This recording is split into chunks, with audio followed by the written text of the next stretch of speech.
everyone, this time I will give you guys how to get EIS on Mi A1 without root. First time, you have to download Snapdragon camera. Link I put in description. After that, install as usual. Wait till finish.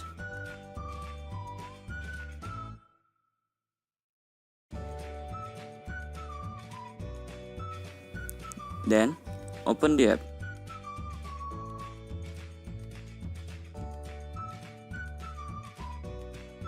Go into setting and voila, you've got EIS on your Mi A1. Here is the comparison of video using Snapdragon camera with EIS and MIUI camera without EIS on Mi A1.